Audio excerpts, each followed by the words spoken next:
नीट पेपरफुटी प्रकरण RCC class चालकाचा प्रमुख मोडेगावकरला चौकशीला सामोरं जावं लागत असताना क्लासेसमध्ये अनुचित प्रकार घडू नयेत याकरता क्लास चालकांनी एक नियमावली बनवली आहे।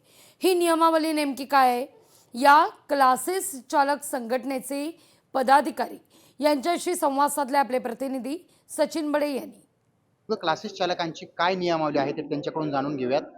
सर, कोणती नियमावली क्लासेस चालकांची आहे जी तुम्ही घालून दिलेली आहे किंवा हे प्रकरण समोर आल्याच्या नंतर तुम्ही घालताय? सर ॲक्च्युअल कोरोनापासून कोचिंग क्लासेस असोसिएशननं एक नियमावली कोचिंग क्लासेस संचालकांसाठी घालून दिलेली आहे आणि जवळपास महाराष्ट्रात 27 जिल्ह्यामध्ये आपले CCAचं संघटन कार्य करत असताना जेवढे सदस्य आहेत आपले ते सदस्य त्या नियमावलीचं तंतोतंत पालन करत आहेत। पण आतापर्यंत मला सांगा तुम्ही कोणत्या परीक्षेत पेपर फुटले नाहीत? फक्त एक माझ्या माहितीप्रमाणे 2017ला पण नीटचा पेपर फुटला होता, 2024लाही फुटला होता।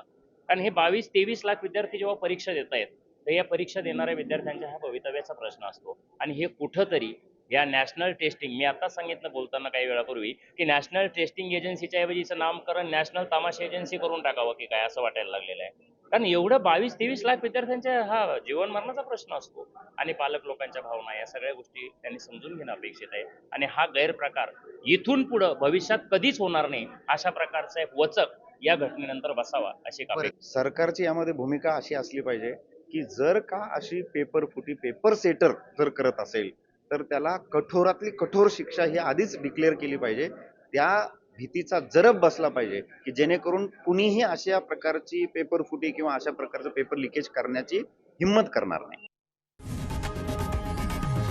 लोकशाही मराठी ऐका, पहा, जागरूक रहा।